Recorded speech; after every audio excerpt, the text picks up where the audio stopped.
மக்களே போலீஸ் ஒரு வீட்டில் ரைடு போகிறாங்க. அப்போ 2 லாக் போடப்பட்டிருக்கு ஒரு கதவுல. அந்த லாக்கெல்லாம் உடைச்சிட்டு அந்த ரூம்குள்ளே போகிறாங்க. அப்போ ஒரு மாதிரியான பயங்கர துர்நாற்றம் அடிக்குது. போலீஸ் மூக்க மூடிட்டே போகிறாங்க. ஐயா, அந்த நாற்றம் வந்து இந்த பிணவாடையோ இதெல்லாம் இல்லைங்க. அது வந்து இந்த மனித கழிவுகளாக இருக்கட்டும், யூரின் ஸ்மெல், இந்த மாதிரியான ஒரு ஸ்மெல் அடிக்குது. ரொம்ப தாங்க முடியல. ஒரு சில போலீஸ் வெளியிலே நின்றுக்கிட்டு ஒரு 2 ஆஃபீஸர்ஸ் மட்டும் மூக்கில் இந்த துணிலாம் கட்டிக்கிட்டு உள்ளே நடந்து போக ஆரம்பிக்கிறாங்க. அப்போ அந்த இடத்துல இன்னொரு அறை இருக்குது. அந்த அறையுமே பூட்டப்பட்டிருக்கு. அந்த அறையை திறந்து பார்க்குற போலீஸ்க்கு மிகப்பெரிய அதிர்ச்சிங்க. அந்த அறையில் ஒரு லைட் ஃபெசிலிட்டி கூட இல்லை, ஒரு விண்டோ கூட இல்லை. அப்படியே டார்க் ரூமாக இருக்குது. சரின்னு ஃபோனில் உள்ள டார்ச்லாம் அடித்து கிட்ட போகிறாங்க. அப்போ அந்த அறையோட மூலையில் ஒரு பெண் படுத்திருக்காங்க, அவங்களோட கை கால் கட்டப்பட்ட நிலையில். அந்த பெண்ணை பார்க்குற தோற்றம் எப்படி இருக்குது அப்படின்னா, உடல் ரொம்ப மெலிஞ்சு போய் உடல் முழுக்க பல்வேறு காயங்களாக இருக்கட்டும், அந்த பெண் இருந்த அறை சுற்றி முழுக்க முழுக்க ரத்த வாடையாக இருக்கட்டும், அந்த அறையை சுற்றி வந்து அந்த மனித கழிவுகளாக இருக்கட்டும், யூரின் ஸ்மெல்லாக இருக்கட்டும், இந்த ஒரு ஸ்மெல் அந்த பெண் வந்து இந்த ஒரு நிலைமையில் இருக்காங்க. உடனே அந்த பெண் கிட்ட போகிறாங்க. அந்த பெண் கண்முழிச்சு இந்த போலீஸ் ஆஃபீஸர்ஸை பார்க்குறாங்க. இந்த 2 ஆஃபீஸர்ஸுமே பார்த்து அந்த பெண் கத்தி பயந்து போய் என் கிட்ட வராதிங்க, என் கிட்ட வராதிங்க அப்படின்ட்டு அந்த ஒரு மூலையில் போகிறாங்க. அப்போ போலீஸ் ஆஃபீஸர்ஸ் என்ன குறிப்பிடுறாங்க அப்படின்னா, அந்த இடமே அவ்வளோ ஒரு அசிங்கமாக இருந்துச்சு. அந்த ஒரு இடத்துல அந்த பெண் கீழே கையெல்லாம் வச்சு தவழ்ந்து போயிட்டு அந்த மூலையில் போயிட்டு உட்காந்து அவ்வளோ பயத்தில் கத்தி அழுவ ஆரம்பிக்கிறாங்க. உடனே இந்த போலீஸ் என்ன பண்ணுறாங்க, பெண் போலீஸ் ஆஃபீஸர்ஸ் அந்த இடத்துக்கு வர வைக்கிறாங்க. அதுக்கப்புறம் பெண் போலீஸ் ஆஃபீஸர்ஸை உள்ளே விட்டு அந்த பெண்ணை கூப்பிட்டு அந்த பொண்ணுக்கு என்ன நடந்துச்சு, இங்கே நீ எத்தனை நாளாக இருக்க அப்படின்ற மாதிரி கேட்குறாங்க. அப்போ யாருமே எதிர்பார்க்காத ஒரு அதிர்ச்சியான பதில் அந்த பெண் சொல்கிறாங்க. அவங்க என்ன சொல்கிறாங்கன்னா, மேடம் நான் கிட்டத்தட்ட 3 வருஷமா இங்கே தான் மேடம் இருக்கேன்னு சொல்கிறாங்க. அப்போ எல்லா போலீஸ்க்குமே தூக்கி வாரி போடுது. ஐயா, அதாவது இந்த இடத்துல நான் ஒன்றே ஒன்று சொல்லிக்க விரும்புகிறேன். உண்மையிலே சொல்கிறேன், இந்த ஒரு கிரைம் கதையை நான் சொல்லி முடிக்கிறப்ப உங்களால் யாருனாலுமே நம்ப முடியாது. எல்லாருமே இதை வந்து நீயா ஃபேக்காக கிரியேட் பண்ணியிருக்க, இது உன்னோட கதை அப்படின்னு சொல்லுவீங்க. ஆனால் அப்போ நான் ஒரு விஷயத்தை காட்டுவேன் உங்களுக்கு. இந்த ஒரு கேஸோட ஒரிஜினல் எஃப்ஐஆர் ஃபைல் ஆகட்டும், அந்த எஃப்ஐஆர் நம்பர் ஆகட்டும், அந்த முழு விவரத்தையும் நான் உங்களுக்கு காட்டுறப்ப நம்ம இந்தியாவில் இந்த மாதிரியான ஒரு சம்பவம் நடந்திருக்கா அப்படின்ட்டு உண்மையிலே சொல்றாங்க. நம்ம இந்த ஊர்ல வாழ்றதுக்கே ஒரு மாதிரி வெக்கமா இருக்கும் அப்படின்றத நான் சொல்லிக்கிறேன். இப்படிலாம் நடக்குமாடா அப்படின்னு உண்மையிலே அதிர்ச்சியா இருக்கும். முழு கதையை பத்தி தெரிஞ்சுக்க இந்த வீடியோவை முழுசா பாருங்க. உங்களுக்கு கிரைம் கதைகள் கேட்க பிடிக்கும் அப்படின்ற பட்சத்தில் மறக்காம நம்ம சேனலுக்கு லைக் பண்ணி ஒரு சப்ஸ்கிரைபும் பண்ணிக்கோங்க. நான் முன்னாடி சொன்ன மாதிரியே இந்த ஒரு பெண்ணை பார்த்துட்டு அங்கே உள்ள போலீஸ் ஆஃபீஸர்ஸ் எல்லாமே இந்த ஒரு பெண்ணை வந்து டாக்டர்கிட்ட அனுப்புறாங்க. அந்த டாக்டருமே என்ன குறிப்பிடப்படுறாங்க அப்படின்னா, அந்த பெண்ணோட மென்டல் ஸ்டேட் ரொம்ப பாதிச்சிருக்குங்க. அவங்க ஆண்களை பார்த்தாலே ரொம்ப பயப்படுறாங்க. நாங்களே பெண் டாக்டர்ஸ்ட்ட பெண் நர்ஸை வச்சு தான் அவங்கள ட்ரீட் பண்ணிக்கிட்டு இருக்கோம். அதாவது முக்கியமான விஷயம் சொல்லப்போனால் அந்த பெண் உடம்புல ஏகப்பட்ட இன்ஃபெக்ஷன்ஸ் கண்கூடாவே தெரியுது. இன்னொன்று, இந்த பெண் இதே நிலைமையில் கிட்டத்தட்ட 3 வருஷமா இருந்திருக்காங்க. அதனால இந்த பெண் உடம்புக்குள்ள இருக்க இன்டர்னல் ஆர்கன்ஸ் எல்லாருமே ஃபெயிலியர் ஆக இப்போதான் ஸ்டார்ட் ஆகிருக்கு. அது மட்டும் இல்லாமல் இந்த பெண் ஒரு சில பயங்கரமான மென்டல் ஸ்ட்ரெஸ் அண்ட் டிப்ரெஷனுக்கு உள்ளாயிருக்காங்க. நம்ம இதை பொறுமையாக தான் ட்ரீட் பண்ணி இந்த பொண்ணை காப்பாற்றணும் அப்படின்ற மாதிரி டாக்டர் சொல்கிறாங்க. அதுக்கப்புறம் அந்த ஒரு இடத்துல பெண் போலீஸ் ஆஃபீஸர் வச்சு இன்வெஸ்டிகேஷன் பண்ணுறாங்க. அந்த பெண் முழு கதையை சொல்ல ஆரம்பிக்கிறாங்க. அப்பதான் எல்லாருக்குமே அதிர்ச்சி மேலும் அதிகமாகுது. முதல்ல இந்த பெண் தன்னோட வயசு சொல்றாங்க. எனக்கு 16 வயசு ஆகுது சார். நான் சீதாமார்கி அப்படின்ற ஒரு கிராமத்தை சேர்ந்தவ. எங்க குடும்பத்துல மொத்தம் 4 பேரு. நானே, எங்க அப்பா பேரு ராஜு, எங்களோட அம்மா பேரு ரீனா. அவங்களோட ஒரிஜினல் பேரு குஷ்பு. நாங்க ரீனான்னு தான் வீட்டில் எங்க அம்மாவை கூப்பிடுவோம். எனக்கு ஒரு அண்ணனும் இருக்காங்க. நாங்க சந்தோஷமா வாழ்ந்துகிட்டு இருந்தோம். என்னோட அப்பா ஒரு பிரைவேட் பிரைமரி ஸ்கூல்ல டீச்சரா இருக்காரு. அவர் அடிக்கடி சொல்லிக்கிட்டே இருப்பாரு, என்னையும் ஒரு பெரிய சிறந்த டீச்சரா மாத்துவேன் அப்படின்ட்டு. என்னோட அண்ணனை இன்ஜினியரா மாத்துவேன் அப்படின்னு. ஆனா கடைசியில் எங்க அப்பாவும் எங்க அம்மாவும் யாருமே இப்போ உயிரோட இல்லை சார். இது எல்லாத்துக்குமே காரணம் எங்க அப்பாவோட ஃப்ரெண்டான முகமது ஷமீம் தான் அப்படின்னு சொல்றாங்க. போலீஸ்க்கு ஒண்ணுமே புரியலங்க. மேலும் மேலும் அதிர்ச்சி ஆகிட்டே இருக்கு. இந்த ஷமீம்ன்றது யாரு அப்படின்ற மாதிரி கேட்குறாங்க. சார், எனக்கு ஷமீமே முழுசாலாம் தெரியாது. ஆனால் எங்கள் வீட்டில் எங்கள் குடும்பத்தோட ஒரு ஃப்ரெண்டாகவே அவர் ஆகிட்டாரு. அவர் ஒரு ஜேர்னலிஸ்ட் அப்படின்றத எங்கள் குடும்பத்துக்குள்ள நுழைஞ்சாரு. அவரும் எங்கள் அப்பாவும் அடிக்கடி எங்கள் வீட்டில் திண்ணையில் வந்து பேசிக்கிட்டே இருப்பாங்க. அது நாளடைவில் இவர் எங்கள் வீட்டுக்குள்ளேயே வந்துட்டாரு. எங்கள் அப்பாவும் அவரும் அடிக்கடி பாலிடிக்ஸ் மட்டும் தாங்க பேசிக்கிட்டே இருப்பாங்க. இந்த ஷமீம் அப்படின்றவர் எங்கள் வீட்டுக்காக அவ்வளோ ஹெல்ப் பண்ணாரு. அதனால எங்க வீட்டில் உள்ள எல்லாருக்குமே அவரை பிடிச்சி போச்சு. ஆனா அவர் மிருகம் அப்படின்றது அதுக்கப்புறம் தான் சார் தெரிய ஆரம்பிச்சிச்சு. சார், நான் இந்த நிலைமைக்கு இருக்கிறதுக்கு காரணமும் அந்த முகமது ஷமீம் தான் சார் அப்படின்னு சொல்கிறாங்க. உடனே அந்த ஷமீம்ன்றவன் யார், அவன் எங்கே இருக்கான், அவனோட இடம் எங்கே அப்படின்னு கேட்குறாங்க. சார், எனக்கு அதை பற்றிலாம் எதுவுமே தெரியாது. அவன் ஒரு ஜேர்னலிஸ்ட், ஒரு நியூஸ் பேப்பருக்காக வேலை செய்கிறான்றது மட்டும்தான் தெரியும் சார். அவனுக்கும் எங்கள் அம்மாவுக்கும் ஒரு ஃப்ரெண்ட்ஷிப் பழக்கம் ஏற்பட்டுருச்சு. அதுதான் சார் இவ்வளோ பிரச்சனை காரணமே அமைஞ்சிருச்சு. எங்கள் அப்பா ஸ்கூல் டீச்சர் அப்படின்றதுனால சாயங்காலம் 4 மணிக்கு மேலே தான் சார் வருவார். இந்த ஷமீம் அப்படின்னா டெய்லி 3:30க்கெல்லாம் வந்துட்டு எங்கள் வீட்டு திண்ணையில் உட்காந்து எங்கள் அம்மாட்ட பேச ஆரம்பிச்சிருவான். எங்கள் அப்பா வர வரி வெயிட் பண்ணுறேன் அப்படின்னு சொல்லிட்டு எங்கள் அம்மாட்ட அடிக்கடி பேசி பேசிக்கிட்டே இருப்பான். நாளடைவுல எங்க அம்மாட்ட அந்த ஜோக் சொல்றதா இருக்கட்டும், எங்க அம்மாவும் சேர்ந்து சிரிக்கிறதா இருக்கட்டும், அவங்க 2 பேருக்குள்ள ஒரு நல்ல ஃப்ரெண்ட்ஷிப் வளர்ந்துருச்சு. கிட்டத்தட்ட அதுக்கப்புறம் மதியானம் 11 மணிக்கெல்லாம் வீட்டுக்கு வர ஆரம்பிச்சுட்டான். வீட்லயே இருக்க ஆரம்பிச்சுட்டான். இது ஆரம்பத்துல யாருமே இத பெருசா கண்டுக்கவே இல்ல சார். ஒரு நாள் தான் பயங்கரமான சம்பவம் நடந்துச்சு. அப்பதான் எங்க அப்பா அவ்ளோ கோவப்பட்டாரு. 4:30 மணிக்கு எங்க அப்பா ஸ்கூல் முடிஞ்சு வராரு. நாங்களும் எங்க அப்பா கூட தான் வீட்டுக்கு வந்துகிட்டு இருக்கோம். அப்ப இந்த முகமது ஷமீம்ன்றவன் எங்களோட கொல்லைப்பகுதியில என்னோட அம்மா கிட்ட உட்காந்து தனியா சிரிச்சு சிரிச்சு பேசிக்கிட்டு இருந்தான். இதெல்லாம் எங்க அப்பா பார்த்துட்டு அப்பயே சந்தேகப்பட்டாரு. அப்பயே இந்த ஷமீமை கூப்பிட்டு என்ன இதெல்லாம் இந்த மாதிரிலாம் பேலை வச்சுக்காத அப்படின்ற மாதிரி கூப்பிட்டு வான் பண்ணாரு. அப்ப ஷமீம் என்ன சொன்னா அப்படின்னா, ஆனா நீங்க ஏன்னா இதெல்லாம் தப்பா நினைக்கிறீங்க? நான் ஜஸ்ட் டிஸ்கஸ் தானே பண்ணிக்கிட்டு இருந்தேன். நம்மளோட பசங்களோட வாழ்க்கையை எப்படி மேம்படுத்தலாம் அப்படின்னு டிஸ்கஸ் தான் பண்ணிக்கிட்டு இருந்தேன் தங்கச்சி கிட்ட. முக்கியமான விஷயம் நம்ம பசங்கலாம் இப்போ வந்து 10th முடிச்சுட்டாங்க. அடுத்து 11th 12th முடிச்சிருவாங்க. அதுக்கப்புறம் நம்ம பசங்களை எப்படி வெளிநாட்டில் படிக்க வைக்கிறது? வெளிநாட்டில் படிக்க வைக்கிறது யார்கிட்ட கடன் வாங்குறது? வெளிநாட்டில் எந்த ஒரு யூனிவர்சிட்டியில் நம்ம நல்ல யூனிவர்சிட்டியை தேடி நம்ம பிள்ளைங்களை படிக்க வைக்கிறதுன்னு நம்ம பிள்ளைங்களோட எதிர்காலத்தை பற்றி தானே என் தங்கச்சிட்ட பேசிக்கிட்டு இருந்தேன் அப்படின்ற மாதிரி ஒரு பகிரங்கமான விஷயம் சொல்கிறான். உடனே இந்த சைடு ராஜீவுக்கு சரி ஓகே நம்மளோட ஃப்ரெண்ட் அதெல்லாம் தப்பு பண்ணியிருக்க மாட்டாரு, நம்ம தான் தப்பா சந்தேகப்பட்டுட்டோம் அப்படின்ட்டு அவரும் அவரை நார்மல் பண்ணிக்கிறாரு. கரெக்டா அதுலேருந்துங்க 22வது நாள் ஒரு கேவலமான சம்பவம் அதே வீட்டில் நடக்குதுங்க. இதே மாதிரியே 4:30 மணிக்கு ஸ்கூல் முடிஞ்சு இவர் வீட்டுக்கு வராரு. அப்ப வீடு கதவு திறந்துருக்கு, வீட்டுக்குள்ள வராரு. அந்த பெட்டில் இவரோட மனைவியும் அந்த ஷமீமும் ஒரே இடத்துல படுத்திருக்காங்க. அந்த மனைவியோட தலைகள்லாம் கலைஞ்சிருக்கு, ட்ரெஸ்லாம் கலைஞ்சிருக்கு. இதெல்லாம் பார்த்துட்டு அதிர்ச்சியாய் கத்த ஆரம்பிக்கிறாரு. உடனே இந்த ஷமீம் என்ன செய்யறா, எந்திரிச்சு இவர் கிட்ட வரான். அவரோட ஒய்ஃப் ஓடி கிச்சனுக்கு போறாங்க. கிட்ட வந்து இவன் என்ன சொல்றான் அப்படின்னா, அண்ணா நீங்க எதுவும் தப்பா நினைச்சிடாதீங்க, பொறுங்க, நீங்க தப்பாலாம் நினைச்சிடாதீங்க அப்படின்ற மாதிரி பேசிக்கிட்டு இருக்கப்பே அவர் பலாறு ஷமீம் ஒரு அறை விட்டு, இதுக்கப்புறம் நான் என்னடா தப்பா நினைக்கிறது, நீ என் வீட்டுக்குள்ள வந்து என் மனைவி கூட படுத்திருப்ப, இதை நான் தப்பா நினைக்கிறேன்னு வேற நீ என்கிட்ட கேட்பியா அப்படின்ற மாதிரி இவன்கிட்ட சண்டை போட்டு, இனிமேல் என் குடும்பத்தில் நீ உள்ளே வரக்கூடாது, இனிமேல் நீ என்னோட நண்பனே கிடையாது, என் வீட்டு சைடே வந்துடாத, உன்னாலதான் என்னோட வீடே ரெண்டா இருக்கு அப்படின்ற மாதிரி கத்தி கதற ஆரம்பிக்கிறாரு. உடனே இந்த ஷமீம் அந்த இடத்துல இருந்து போறாங்க. எங்க 10 நாள் வரையும் இந்த குடும்பம் அவ்வளவு நிம்மதியா இருந்ததா அந்த பெண் சொல்றாங்க. அந்த 10 நாள் கழிச்சு நடந்த சம்பவத்தை கேட்டாதான் எல்லாரோட முதுகலுமே உறைஞ்சு போயிடும் அப்படின்ற சொல்லலாம். இந்த 10 நாள் கழிச்சு என்ன நடக்குது அப்படின்னா, இந்த 10 நாளுமே இந்த ஷமீம் வீட்டுக்கு வரவே இல்லைங்க. கரெக்டாக 11வது நாள் வீட்டுக்கு காலையில் ஓடி வரான். ஓடி வந்து ராஜுகிட்ட என்ன சொல்கிறான் அப்படின்னா, அண்ணா நம்ம 2 பேரோட ஃப்ரெண்டு தீபக்கு உடம்பு சுத்தமாக முடியலண்ணே, அவனோட கடைசி தருவாயில் இருக்கான், அவன் உங்கள்கிட்ட பேசணும் அப்படின்னு சொல்கிறான், தயவு செஞ்சு வந்து அவனோட முகத்தை கடைசியாக பார்த்துட்டு போயிருங்க அப்படின்ற மாதிரி அந்த ஷமீம் வந்து ராஜுகிட்ட சொல்கிறான். ராஜுவுமே இவங்க 2 பேருக்கு நடந்த சண்டையை பற்றி எதுவுமே பொருட்படுத்தாமல் நம்மளோட ஃப்ரெண்டு கடைசி தருவாயில் இருக்கான், அவனை போய் பார்த்துட்டு வந்துடணும் அப்படின்ட்டு வேகமா சரி வா கிளம்பலாம் அப்படின்ட்டு அந்த ஒரு கிராமத்துக்கு இவங்கெல்லாம் கிளம்புறாங்க.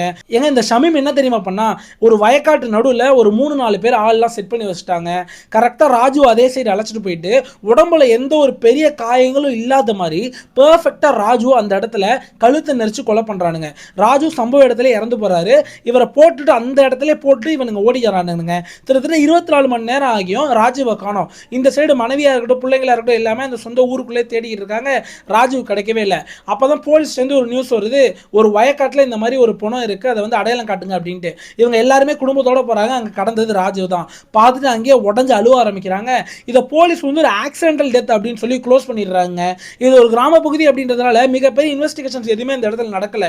ஸோ எல்லா போலீஸ் ஆஃபீஸர்ஸுமே இது ஒரு ஆக்சிடென்டல் டெத்துப்பா, எதுனா ஹெல்த் ரிலேட்டடாக இருக்கலாம் அப்படின்ட்டு அவங்களே யாருமே கேட்க நாதி கிடையாது, இது கிராமம் தானே அப்படின்ற மாதிரி ஒரு நார்மலா இந்த கேஸை வந்து க்ளோஸ் பண்ணிடுறாங்க.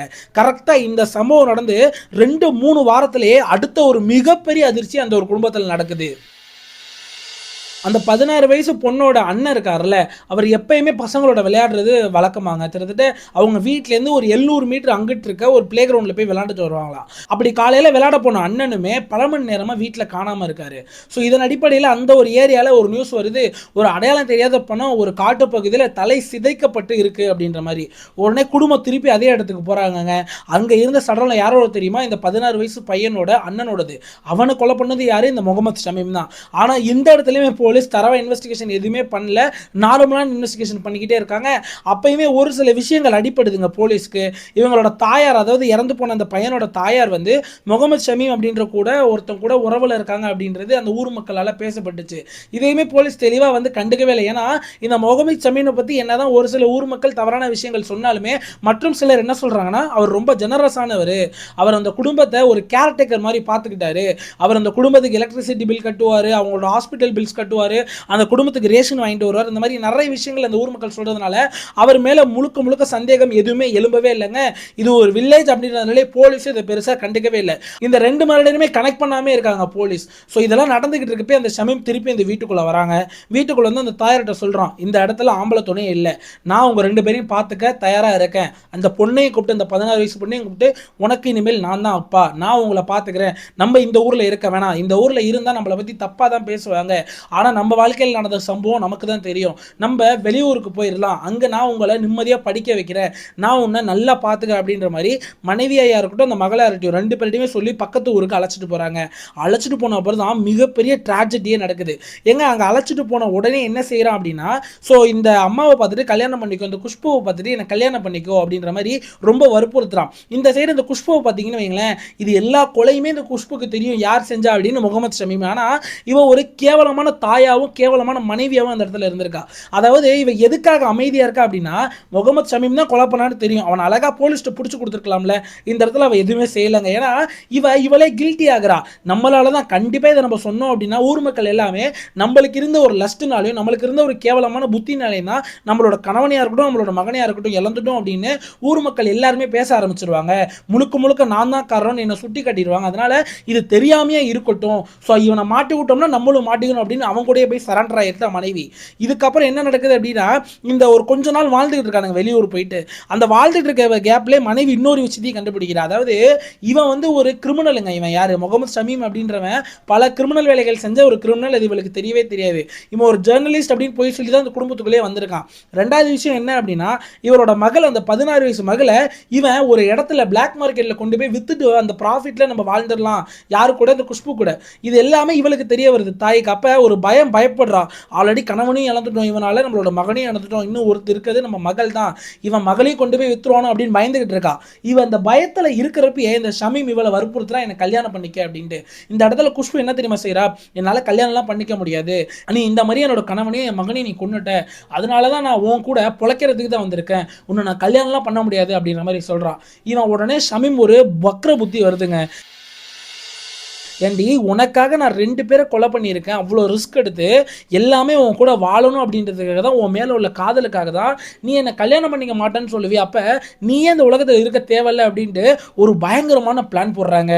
அதை கேட்குறப்ப நமக்கே நெஞ்செல்லாம் வலி வந்துடுங்க. என்ன தெரியுமா சொல்கிறான், வா நம்ம ஒரு வால்க் போயிட்டு வரலாம் அப்படின்னு. நடு ராத்திரிங்க, கிட்டத்தட்ட ஒரு 10லேருந்து 11 மணி இருக்கும். அந்த ஒரு டைமில் வால்கிங் அழைச்சிட்டு போகிறோம் ஒரு ரயில்வே ஸ்டேஷன் பக்கத்தில். அந்த ஒரு ரயில்வே ட்ராக்ல நடந்து போயிட்டு இருக்கப்பே அந்த குஷ்புவோட கழுத்து நெரிச்சு கொன்னுட்டு அந்த குஷ்பு அப்படியே அந்த ரயில்வே ட்ராக்ல தூக்கி வீசுறாங்க. தூக்கி வீசிட்டு வீட்டுக்கு வந்துடுறான். வீட்டுக்கு வந்த உடனே அந்த 16 வயசு பொண்ணு கேட்குது, எங்க என்னோட அம்மாவும் உன் கூட தான் நடந்து வந்தாங்க, ஆளை காணமே அப்படின்ற மாதிரி. உடனே வந்து இவன் சொல்றான், உன்னோட அம்மா உன்னோட படிப்பு விஷயமா நிறைய விஷயங்கள் மாற்றணும், இந்த ஊருக்கு வந்ததுனால உன்னோட டிசியா இருக்கட்டும் உன்னோட எல்லா விஷயங்களையும் நம்ம மாற்றணும், அதனால உன்னோட ஊருக்கே போயிருக்காங்க, ஒரு 3-4 நாள் கழிச்சு வந்துருவாங்க, உன் படிப்புக்காக தான் செல்லும் எல்லாமே அப்படின்ற மாதிரி அந்த 16 வயசு பொண்ணுகிட்ட சொல்லிட்டு அவங்களையும் கம்ஃபர்ட் பண்றான். கிட்டத்தட்ட அந்த 16 வயசு பொண்ணுக்கும் என்ன நடக்குது அப்படின்றது தெரியலங்க. ஒரு ஒரு விஷயமே தெரியல. அதுக்கு தான் அப்பா இறந்ததுக்கான ரீசனும் தெரியாது, அண்ணன் இறந்ததுக்கான ரீசனும் தெரியாது, இப்போ அம்மாவை காணோம் அதுக்கான ரீசனுமே தெரியாது. சரி நம்மளோட படிப்புக்காக வெளியே போயிருப்பாங்க அப்படின்னு அவங்க நார்மலாக இருக்காங்க. ஒரு நாள் ஆகுது, 2 நாள் ஆகுது, 3 நாள் ஆகுது, 4 நாள் ஆகுதுங்க. கரெக்டாக 4வது நாள் இந்த ஷமீம்கிட்ட போய் அதை எதிர்த்து கேட்குறாங்க, என்ன என் அம்மாவை காணோம், என் அம்மா எங்க, என் அம்மாட்ட நான் போகணும், ஃபோனாவது பண்ணி கூட நான் பேசணும் அப்படின்ற மாதிரி கேட்குறாங்க.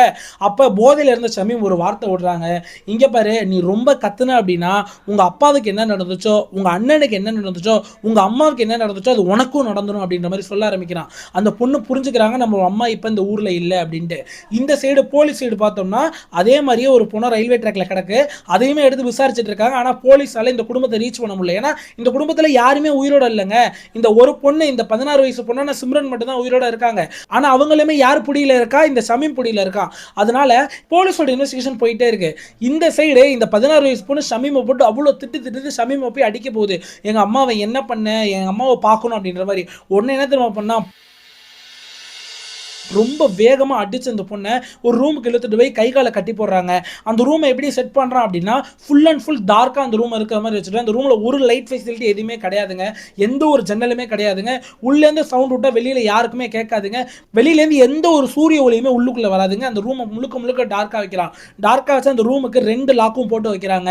இந்த இடத்துல தான் இவன் யோசிக்க ஆரம்பிக்கிறான். ஸோ இந்த பொண்ணை நம்ம தவறான விஷயங்கள் செய்ய பயன்படுத்திக்கலாமே அப்படின்ட்டு அந்த பொண்ணுங்க பாருங்க, நான் அப்பாவை உன்னை பார்த்துக்கிறேன்னு கூப்பிட்டு வந்த பொண்ணை, அந்த பொண்ணை உடல் ரீதியான விஷயங்கள் நிறைய செய்ய ஆரம்பிக்கிறான். அவ்வளோ கொடுமை பண்ண ஆரம்பிக்கிறான். கிட்டத்தட்ட பல வாரங்கள் பல மாசங்கள் பண்ணிக்கிட்டே இருக்கான். இப்போதான் இன்னொன்று யோசிக்கிறான், இவளை சும்மாவே வச்சு நம்ம மட்டும் இது பண்றதுக்கு நம்ம ஏன் இந்த பொண்ணை வச்சு காசு பார்க்க கூடாது அப்படின்ற மாதிரி இவனோட ஃப்ரெண்ட் சர்க்கிளில் உள்ளவங்க எல்லாரையும் கூட்டிட்டு வராங்க. அவங்கள்ட்டலாம் ஒரு பயங்கரமான தொகையை வாங்கிட்டு அவங்கள வச்சு இந்த பொண்ணை எல்லாருமே கூட்டா சேர்ந்து தவறான உடல் ரீதியான விஷயங்கள் செய்ய ஆரம்பிக்கிறாங்க. அதுவுமே இந்த பொண்ணுக்கு எப்படி செய்வானுங்க அப்படின்னா, நிறைய இந்த ஊசிகளா இருக்கட்டும், அந்த பொண்ணு அன்கான்சியஸ்லேயே வச்சிருக்கணும் அப்படின்ட்டு பலவிதமான ட்ரக்ஸ் யூஸ் பண்ணி அந்த பொண்ணுக்கு கொடுத்து கொடுத்து அந்த பொண்ணு இதே மாதிரியான உடல் ரீதியான விஷயங்கள் செஞ்சுக்கிட்டே இருக்கானுங்க. கிட்டத்தட்ட 3 வருஷம் இது தொடர்ந்துருக்குங்க. இந்த 3 வருஷத்துல அந்த பொண்ணு அனுபவிச்ச கொடுமைகளை கேட்டா உண்மையிலே நம்மளோட ரத்தம் உறைஞ்சிரும் அப்படின்னு சொல்லாங்க. அந்த 3 வருஷமே அந்த பொண்ணு இருந்தது அந்த ஒரே அறையில தான். சூரிய ஒளியை பார்க்கவே கிடையாதுங்க. அந்த ஒரே அறையில தான் அந்த பொண்ணு சாப்பிடணும். அந்த ஒரே அறையில தான் அந்த பொண்ணு தன்னோட அந்த இயற்கை உபாதைகளை போகணும். அந்த 3 வருஷத்துலேயும் அந்த பொண்ணு பீரியட்ஸ் ஆனாலும் சரி, என்ன நடந்தாலும் சரி, அது ஒரே ரூமில் தாங்க இருக்கணும். அந்த பொண்ணுக்கு வாஷ் பண்ணுறதுக்கோ எந்த ஒரு விஷயமும் அவன் கொடுக்கவே இல்லைங்க. தண்ணி கூட கொடுக்கலையாங்க. குடிக்கையே 3 நாளுக்கு ஒருக்க தான் அந்த பொண்ணுக்கு தண்ணி கொடுத்துருக்கான். அந்த பொண்ணோட உடல் மெலிஞ்சு இருந்துச்சு நான் சொன்னேன்னா இதுதான் அதுக்கு காரணம். ஸோ இதெல்லாம் நம்மளால யோசிச்சு கூட பார்க்க முடியல இப்படி ஒன்று நடந்திருக்கா அப்படின்ட்டு. இதெல்லாம் அந்த பொண்ணை பேசிக்கிட்டு இருக்கப்பே அந்த பொண்ணோட ஒரு விஷயத்தை கேட்குறாங்க, ஏமா உன்னால் அடையாளம் காட்ட முடியுமாமா, உனக்கு அவங்க பேர் எதுனா தெரியுமாமா அப்படின்ற மாதிரி கேட்குறாங்க. அப்போ அந்த பொண்ணு என்ன சொல்கிறாங்க அப்படின்னா, சார் என்னை முழுக்க முழுக்க அன்கான்ஷியஸ்லேயே வச்சுருந்ததுனால எனக்கு அவங்களோட முகம் எதுவுமே தெரியாது. ஆனால் எனக்கு படிப்படியாக டைம் ஆக ஆக அந்த அன்கான்ஷியஸ் எல்லாம் மாறி நான் கான்ஷியஸ்க்கு வருவேன். அப்போ கண்டிப்பாக ஒரு நாள் இவங்க எல்லாருக்கும் நான் தண்டனை வாங்கி கொடுக்கணும் அப்படின்றதுனாலே அவங்களோட பேரை என் மைண்டில் நோட் பண்ணி வச்சுக்கிட்டேன். அவங்களுக்குள்ள மாற்றி மாற்றி அவங்க பேரை கூப்பிட்டு ஒருத்தங்கள ரூமுக்கு வருவாங்க. அதில் நான் ஒரு சில பேர்களை சொல்கிறேன் சார் அப்படின்னு ஒரு சில பேர்கள் சொல்லியிருக்காங்க. அதில் முக்கியமான நபர்கள் யாரு அப்படின்னா அக்தார், ராஜு, இஸ்ரார், மாஜித், அமித், சந்தன். இந்த நாயங்க தான் அந்த ரூமுக்கு அடிக்கடி வரவனுங்க. இந்த நாயங்களோட பேர் தான் அந்த பொண்ணு மனசுல இருந்திருக்கு. அதுவுமே ஒரு சில ஸ்கெச்சஸும் கொடுக்குறாங்க. அந்த பொண்ணு கான்சியஸ் ஆகிறப்ப அந்த முகத்தெல்லாம் பார்த்ததை வச்சு ஒரு சில ஸ்கெச்சஸும் போலீஸ் வந்து ட்ரா பண்ணுறாங்க. இதெல்லாம் கேட்டுக்கிட்டு இருக்கப்பே போலீஸ் நிலகுலைஞ்சு போகிறாங்க. இது அந்தளவு ப்ரெஸ் மீடியாட்டெல்லாம் ரிப்போர்ட் பண்ண பயப்படுறாங்க. ஏன்னா இது முழுக்க முழுக்க யாரோட ஃபெயிலியர்? போலீஸோட ஃபெயிலியர். 2 மர்மமான மரணங்கள் அந்த குடும்பத்தில் நடந்திருக்கு. அதை விசாரிச்சாலேங்க முதல் மரணம் அந்த ஃபாதர் மரணத்தை பற்றி விசாரிச்சாலே இந்த கேஸை அப்பயே சால்வ் பண்ணியிருக்கலாம். அதை போலீஸ் மிகப்பெரிய தவிரிட்டாங்க. இருங்க, இதுக்கப்புறம் இன்னும் அதிர்ச்சியான தகவல்கள்லாம் இருக்கு. அதாவது இந்த முகமது ஷமீம் இருக்கானே, அவனை பிடிச்சாங்களா இல்லையா, அவன் எந்த நாட்டுக்கு ஓடி போனா, அந்த நாட்டில் என்ன நடந்துச்சு, முதல்ல இந்த ஷமீம் எப்படி இவங்க அம்மாவுக்கு பழக்கம், இதெல்லாம் கேட்கறப்ப இன்னுமே நம்மள ஏண்டா எவ்வளோ என்னடா இப்படிலாம் நடக்குமாடா அப்படின்ற மாதிரி நம்மளுக்கு அவ்வளோ அதிர்ச்சியும் ஆச்சரியத்தையும் கொடுக்கும். ஏங்க கரெக்டாக ஒரு 2010-11 அந்த டைமில் என்ன நடக்குது அப்படின்னா, இந்த 16 வயசு பொண்ணோட அப்பாவுக்கும் அம்மாவுக்கும் மிகப்பெரிய சண்டை வீட்டுக்குள்ளே ஏற்படுதுங்க. அந்த சண்டையில் இந்த ராஜு இந்த பிரைமரி ஸ்கூல் டீச்சர் என்ன செய்கிறாரு அப்படின்னா, அந்த அம்மாவை போட்டு அவ்வளோ அடி அடிச்சிடறாரு. அதில் அவங்க போய் போலீஸில் கம்ப்ளைண்ட் கொடுக்குறாங்க. இது ஒரு டொமஸ்டிக் வைலன்ஸ் கேஸாக மாறுது. இவரை ஜெயிலையும் போடுறாங்க ராஜுவை. அப்போ ஜெயிலுக்கு போன அப்புறம் இவங்க ரிலைஸ் பண்ணுறாங்க, நம்ம கணவனை என்னதான் இருந்தாலும் நம்ம கணவனை ஜெயிலுக்கு அனுப்பியிருக்கக்கூடாது, அது ரொம்ப தப்பு. நம்மளோட குடும்பம்னா நம்ம புள்ளக்குட்டியோட சந்தோஷமாக வாழணும், நம்ம என்ன தப்பாக இருந்தாலும் நமக்குள்ளே பேசி தீர்த்து முடிவு பண்ணி அடிக்கடி அந்த ராஜுவை வந்து இந்த குஷ்பு அவர்கள், அதாவது இந்த ரீனா, இவங்க வந்து பார்க்க போயிருக்காங்க தன்னோட கணவனை. அப்படி ஜெயிலுக்கு பார்க்க போறப்ப தான் இந்த குஷ்புவை அந்த முகமது ஷமீம் அந்த ஒரு ஃபெசிலிட்டியில் ஜெயிலில் இருந்தவன் பார்த்துருக்கான். அவனுக்கு இவங்களை ரொம்ப பிடிச்சி போயிருச்சுங்க. அதுக்கப்புறம் ஒரு மாதிரி அவங்கள ஃபுல்லாக ட்ராக் பண்ணியிருக்கான். ட்ராக் செஞ்ச அப்புறம் என்ன செய்யறான் அப்படின்னா, ஒரு ஜேர்னலிஸ்ட் மாதிரி வேஷம் போட்டு ஃபேக்கான ஐடி கார்டெலாம் இவனுக்காக உருவாக்கி இந்த வீட்டை போய் அப்ரோச் பண்ணுறான். இந்த வீட்டை போய் அப்ரோச் பண்ணுறப்ப உங்களோட பொண்ணு நல்லா படிக்கிறாங்க, இவ்வளோ நல்லா படிக்கிறாங்க அப்படின்றது உண்மையிலே ஒரு பாராட்டத்தக்க விஷயம். இதில் முக்கியமான விஷயம் 10th உங்கள் பொண்ணு நிறைய மார்க் எடுத்திருக்காங்க, நான் அவங்கள ஒரு இன்டர்வியூ எடுக்கணும் அப்படின்ற மாதிரி தான் பேசி உள்ள ஆரம்பிக்கிறான். அதுக்கப்புறம் அந்த பொண்ணு மார்க் எடுத்ததுனால அந்த குடும்பத்துக்கு நான் எதனா செய்யணும்னு நினைக்கிறேன் அப்படின்ட்டு நிறைய பண உதவிகள்லாம் செஞ்சுட்டு இருக்கான். அதுலேயே தான் இவன் அந்த குடும்பத்தோட ஃப்ரெண்ட் ஆகிறான். அதுக்கப்புறம் ராஜுவுக்கு இவனை ரொம்ப பிடிச்சி போயிருது. 2 பேருமே ஒரு சேம் பொலிட்டிக்கல் கட்சியோட ஒரு விஷயங்களா இருக்காங்க. 2 பேருமே ஒரே பொலிட்டிக்கல் கட்சி ஆதரிக்கிறதுனால ஸோ அந்த மாதிரி இவங்க பேசி ரொம்ப க்ளோஸ் ஆயிடுறாங்கன்னே சொல்லலாங்க. இது எல்லாமே நடந்துகிட்டு இருக்கு. இதுக்கப்புறம் தான் வந்து அந்த மனைவிட்டு டெய்லியும் சிரிச்சு பேசி கணவன் இல்லாதப்பையா இருக்கட்டும், அவர் ஸ்கூல்ல இருந்தப்பையா இருக்கட்டும், கிட்டத்தட்ட காலையில் 11 11 மணிக்கு வீட்டுக்கு போயிட்டு 11 மணிலேருந்து அவர் கணவன் வீட்டுக்கு வர வரையும் கிட்டத்தட்ட 4 மணி வரையும் அந்த மனைவியோட சந்தோஷமா சிரிச்சு பேசிட்டு தனிமையில் இருந்துட்டு அப்படிதான் வந்து அவங்களோட அஃபேர் ஸ்டார்ட் ஆகுது. இன்னும் நிறைய ஸ்டேட்மெண்ட் சொல்லியிருக்கானுங்க. உன்னோட தனிமையை நான் போக்குறேன், நீ ஏன் தனியா இருந்து இந்த இடத்துல கஷ்டப்படுற. இன்னொன்று, ஒரு பிரைமரி ஸ்கூல் டீச்சர் எவ்வளோ அவனால் சம்பாதிக்க முடியும், அவனால் எப்படி இந்த குடும்பத்தை சந்தோஷமா பார்த்துக்க முடியும், நீ இருக்கிற அழகுக்கெல்லாம் உண்மையிலே நீ ராணி மாதிரி வாழணும், இவன் கூட இங்கே கஷ்டப்படக்கூடாது, இதில் ஆல்ரெடி காசு பண்ண இல்லாமல் கஷ்டப்பட்டு இருக்க, இதில் உன்னவன் அடுத்தும் துன்புறுத்தினா அப்படின்னா அவன் எவ்வளோ கேவலமான இருப்பான் அந்த ராஜு. நான் உன்னை தங்க மாதிரி பார்த்துக்கிறேன், என் கூட வந்துரு, நான் முக்கியமான ஒரு விஷயம் சொல்கிறேன், இவங்க எல்லாரையும் கொண்டுட்டு உன்னை அடையிறது கூட நான் ரெடியாக இருக்கேன், ஏன்னா உன் மேலே நான் அவ்வளோ காதல் வச்சிருக்கேன் அப்படின்ற மாதிரி பல்வேறு வார்த்தைகளை விட்டுருக்காங்க அந்த ஒரு மனைவிட்ட. இது ஒரு வார்த்தையை கேட்குறப்பே ஒரு கிரிமினல் அப்படின்றது அவங்களுக்கு தெரிஞ்சுக்கணும்ல. ஆனால் அவங்கள பாருங்களேன், அவங்களோட லவ்வில் பேசுகிறான் போல அப்படின்னு அவங்களோட அந்த கேவலமான மைண்ட் செட், கேவலமான எண்ணத்தினால தான் இப்போ இவ்வளோ பிரச்சனை நடந்திருக்கு. இப்போ கோர்ட் சைடு என்ன செஞ்சாங்க, போலீஸ் எத்தனை பேர் அரெஸ்ட் பண்ணாங்க அப்படின்றத பார்க்கலாங்க. ஸோ இவன் வந்து ஓடி போயிட்டான். அதாவது இந்த பொண்ணை வந்து எப்போ ரெஸ்கியூ பண்ணுறாங்க அப்படின்னா பிப்ரவரி 24 2015 அப்போ இந்த பொண்ணை வந்து ரெஸ்கியூ பண்ணுறாங்க. ரெஸ்கியூ பண்ணிட்டு தான் இந்த பொண்ணை வாக்குமூலம் எல்லாம் வாங்கிட்டு இருக்காங்க. ஸோ இதன் அடிப்படையில் 2 முக்கியமான அக்யூஸ்ட்டை அரெஸ்ட் பண்ணுறாங்க, ராஜு மியான், இஸ்ரார் மியான் அப்படின்றவனுங்களை. அதுக்கப்புறம் 2022 கோர்ட்டில் அவங்களுக்கு என்ன தண்டனை கொடுக்குறாங்க அப்படின்னா அந்த 2 பேருக்குமே மரண தண்டனை கொடுக்குறாங்க, சாட்சிகள் பலமாக இருந்ததுனால. இப்போ வரையும் அப்டேட்டுங்க, 2026 ஆயிடுச்சு, இன்ன வரையுமே அவனுங்களை வந்து அந்த எக்ஸிக்யூஷன் நடக்கலை, அது எப்போ நடக்கும் அப்படின்றது தெரியல. அதுக்கப்புறம் அதர் கிரிமினல்ஸான இந்த ஷமீமா இருக்கட்டும், சந்தனா இருக்கட்டும், மாஜித்தா இருக்கட்டும், அமிதா இருக்கட்டும், இவங்க எல்லாருமே ரிலீஸ் பண்ணுது கோர்ட். எதனால் அப்படின்னா due to lack of evidence, ஸ்ட்ராங்கான எவிடன்ஸ் இல்லை, இந்த பொண்ணை இவனுங்க இந்த மாதிரியான விஷயங்கள் செய்யலை அப்படின்றதுனால கோர்ட் ரிலீஸ் பண்ணுது. ஆனால் இருந்தாலுமே அந்த பொண்ணு வந்து சொன்ன பேர்கள் அவனுங்க பேர் இருந்திருக்கு. இப்போ மெயின் அக்யூஸ் ஷமீமுக்கு வருவாங்க. அந்த முகமது ஷமீம் எங்கேயோ ஓடி போயிட்டா, போலீஸால் அவனை ட்ராக் பண்ணவே இல்லைங்க. அதாவது அவன் நேபாளுக்கு ஓடி போயிட்டதா தகவல். இதில் நேபாளில் என்ன நடக்குது அப்படின்னா தெரிஞ்சுட்டு நவம்பர் 24 2016 நேபாள் போலீஸால் அவன் அரெஸ்ட் செய்யப்படுறான். எதுக்காக அப்படின்னா ஒரு ட்ரக் ரிலேட்டட் கேஸ்னால அவன் அரெஸ்ட் செய்யப்படுறான். அப்போ அரெஸ்ட் ஆனவனுக்கு நேபாள் கோர்ட்டில் அவனுக்கு 8 வருஷம் சிறை தண்டனை கொடுக்குறாங்க. அந்த 8 வருஷமும் அவன் சிறையில் அந்த ஒரு தண்டனை அனுபவிக்கிறாங்க. கரெக்டாக நவம்பர் 26 2024 நேபாள் ஜெயிலேருந்து வெளியே வர சந்தோஷமா, இனிமேல் நம்ம நிம்மதியாக இருக்கலாம், நம்ம 8 வருஷம் ஜெயில் தண்டனை அனுபவிச்சிட்டோம், நம்ம பழைய கிரைமுக்கெல்லாம் இன்னும் கண்டுபிடிக்கவே இல்லை, நம்ம இனிமேல் நிம்மதியான வாழ்க்கையை வாழலாம் அப்படின்னு சந்தோஷமா ரிலீஸ் ஆனோடனே அந்த ரிலீஸ் பண்ண இடத்துல திருப்பி இந்தியன் போலீஸ் அரெஸ்ட் பண்றாங்க. அரெஸ்ட் பண்ணி அவனை இந்தியாவுக்கும் கூட்டு வராங்க. உண்மையிலே நேபாள் கவர்மெண்ட்டுக்கு இந்த இடத்துல ஒரு வாழ்த்துக்கள் சொல்லிக்கலாம் அவனை அனுப்புனதுக்கு. கிட்டத்தட்ட நவம்பர் 27 2024 இவனை இந்தியாவுக்கும் கூட்டு வராங்க. அதுக்கப்புறம் அந்த கோர்ட்ல ட்ரையல்லாம் வரிசையா போயிட்டே இருக்கு. இதன் அடிப்படையில் இவனுக்கு இன்னும் தண்டனை வழங்கப்படலைங்க. டில் நோ அஸ் ஆஃப் 2026 மே இன்ன வரையும் அவனுக்கு தண்டனை வழங்கப்படல. ஏப்ரல் 21 2025 ரெகுலர் பெயிலுக்கு இவன் வந்து கேட்கறான் கோர்ட்ல. ஆனா அதை ஸ்ட்ரிக்டா மறுத்துறாங்க. கிட்டத்தட்ட மார்ச் 13 2026 இல்லை இவனுக்கு பெயிலாம் தர முடியாது அப்படின்னு கோர்ட் சைட்லேருந்து ஸ்ட்ரிக்டாகவே மறுத்துறாங்க. ஏங்க இப்போ பார்க்குற மக்களுக்கு எல்லாருக்கும் ஒரே கேள்வி தாங்க இருக்கும், ஏண்டா ஒரு 2 கொலை நடந்திருக்கு, அதை ப்ராப்பராக இன்வெஸ்டிகேஷன் பண்ணவே இல்லை, நீ சொல்கிறதுனால நம்ப முடியலடா, 3 வருஷம் எப்படிற ஒரு பொண்ணை வந்து ஒரு அறையில் அடைச்சி வச்சு, அதுவும் அப்பா ஸ்தானத்தில் இருக்கிறவனே இந்த மாதிரி விஷயங்கள்லாம் செஞ்சுட்டு, அதுவும் அறையில் வந்து அந்த மனித கழிவுகளாக இருக்கட்டும், இந்த இடத்துல அந்த பொண்ணு அந்த ஒரு வாடையில் அந்த ஒரு நாத்தத்தில் வாழ்ந்து இப்படிலாம் என்னால் நம்ப முடியலடா அப்படின்ற மாதிரி இருக்குல்ல. ஸோ இதுக்காக தான் உங்களுக்கு நான் இதோட எஃப்ஐஆர் நம்பரை இதுக்குன்னே ஸ்பெஷலாக சர்ச் பண்ணி கண்டுபிடிச்சேன். இந்த கேஸோட எஃப்ஐஆர் நம்பர் வந்து 44/2015ங்க. இந்த போலீஸ் ஸ்டேஷன் வந்து தாக்கா போலீஸ் ஸ்டேஷன், ஜூரிஸ்டிகேஷன் வந்து east Champaran district, Bihar. Date of registration எப்போ எஃப்ஐஆர் ரெஜிஸ்டர் பண்ணியிருக்காங்க அப்படின்னா பிப்ரவரி 24 2015, அதாவது இந்த ஒரு பொண்ணை வந்து ரெஸ்கியூ பண்ண அன்னைக்கு எஃப்ஐஆரும் பதிவு பண்ணியிருக்காங்க. ஸோ இதை நீங்கள் எப்படி பார்க்கலாம் அப்படின்னா, நான் இந்த இடத்துல ஒரு பாக்ஸ் போடுவேன், இந்த ஒரு சர்ச் நம்ம நீங்கள் கூகுளில் சர்ச் பண்ணீங்க அப்படின்னா இந்த ஒரு கேஸோட எஃப்ஐஆர் காப்பி டாப்ல வரும், அதை நீங்கள் கிளிக் பண்ணி ஃபுல்லாக படிச்சு பார்க்கலாம். எந்த அளவு பயங்கரமாக கொடூரமாக இருக்குன்றதை பாருங்களேன். ஏங்க இதனால தாங்க நிறைய பேர் வந்து அந்த மேலே ஆள்ற கவர்மெண்ட் நம்ம தமிழ்நாட்டுக்கு வந்துடக்கூடாது அப்படின்ற மாதிரி சொல்லுவாங்க.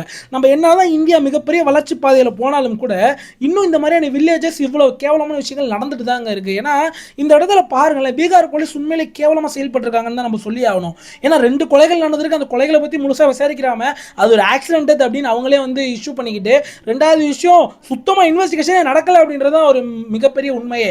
ஏன்னா ஒரு மெட்ரோபாலிட்டன் சிட்டியாக இருந்தால் கண்டிப்பாக அந்த இடத்துல இன்வெஸ்டிகேஷன் நடந்திருக்கும். கேட்க நாதி கிடையாது, யாரு கேட்பா, இவனுங்களே கிராமத்தானுங்க அப்படின்ற மாதிரி ஒரு இலக்காரமான பார்வையினால இந்த 16 வயசு பொண்ணு எவ்வளோ கொடூரமான விஷயத்தை அனுபவிச்சிருக்கு அப்படின்றத பாருங்களேன். இந்த பொண்ணால் நிம்மதியாக இருந்துட முடியுமாங்க வாழ்க்கை முள்ள? இது துரத்திக்கிட்டே இருக்குங்க. ஆண்களை பார்க்குறப்பலாம் அந்த பொண்ணுக்கு பயம் வருது அப்படின்ற மாதிரி இன்ன வரையும் சொல்லிட்டு இருக்காங்க. அஸ்ஸா 2026. அப்போ யோசிச்சு பாருங்களேன், இதெல்லாம் யார் தப்புங்க? உண்மையிலே சொல்கிறேங்க, மனசு அப்படி நொந்து போகுது. இதெல்லாம் படித்து பார்க்குறப்ப உண்மையிலே சொல்கிறேன், என் மைண்ட் அஃபெக்ட் ஆகுது. எவ்வளோ கிரைம் கதைகள் படிச்சிருக்காங்க, ஆனால் இந்த மாதிரி என் மைண்ட் அஃபெக்ட் ஆனது இல்லை. ஏன்னா ஆனால் இதை யோசிச்சு பார்க்குறப்ப நம்ப முடியல நம்மளால, இப்பெல்லாம் நடக்குமாடா அப்படின்றது. கண்டிப்பாக உங்களுக்கு அப்படி இருந்துச்சுன்னா மறக்காமல் வந்து அந்த நாய்க்கு என்ன தண்டனை கொடுக்கணும், அதாவது கோர்ட்டில் எப்படி மரண தண்டனை கொடுக்க போகிறாங்க, அதே மாரி இவனுக்கு என்ன தண்டனை கொடுத்தா கரெக்டாக இருக்கும் அப்படின்னு நினைக்கிறவங்க மறக்காமல் கமெண்ட் பண்ணுங்க. ஏன்னா இது வந்து ரொம்ப ரேரஸ்ட் ஆஃப் ரேருங்க. யோசிச்சு பாருங்க, 2 கொலை இது போட்டு இந்த பொண்ணு 3 வருஷம் வச்சு சித்திரவதைப்படுது, அந்த பொண்ணுக்கு 16 வயசு தான். இதெல்லாம் யோசிக்கிறப்ப மனசு ரொம்ப கஷ்டமாக இருக்குது. ஸோ மேலும் இதே மாதிரி கிரைம் கதைகளை பற்றி நீங்கள் முழு கதையை தெரிஞ்சுக்க, முழு டீகோட் தெரிஞ்சுக்க, ஸோ எல்லா சேனல் மாதிரி நம்மளாம் வந்து கதை கட்டிட்டு போகிறவங்க கிடையவே கிடையாது. உட்காந்து அவ்வளோ நேரம் ரிசர்ச் பண்ணுவோம். ரிசர்ச் பண்ணி அந்த ரிசர்ச்சை ஃபுல்லாக இங்கே பாருங்களேன், இந்த கதையை பற்றி எழுதின ஃபுல் டீட்டெயில்ஸ் இது எழுதுறதுக்கு முன்னாடி இதை பிடிஎஃபாக போட்டு டாக்குமெண்ட்டாக போட்டு அதை ஃபுல்லாக ரீட் பண்ணி பல விஷயம் நடக்குதுங்க பேக்ரவுண்டில். அதனால் எங்களோட எஃபர்ட்டுக்கு நீங்கள் ஒரு லைக் பண்ணி ஒரு சப்ஸ்கிரைப் பண்ணி ஆதரவு தெரிவிச்சிங்க அப்படின்னா ரொம்ப நன்றியாக இருக்கும். ஸோ இது என்னோட 2வது சேனல் எஸ்பி ஃபைல்ஸு. இந்த வீடியோ கிளிக் பண்ணிங்கன்னா என்னோட 2வது சேனலுக்கு போகும், அதையும் சப்ஸ்கிரைப் பண்ணிங்கன்னா எனக்கு ஒரு பண உதவியாக இல்லைனாலும் இது ஒரு சின்ன உதவியாக இருக்கும். நன்றி, வணக்கம்.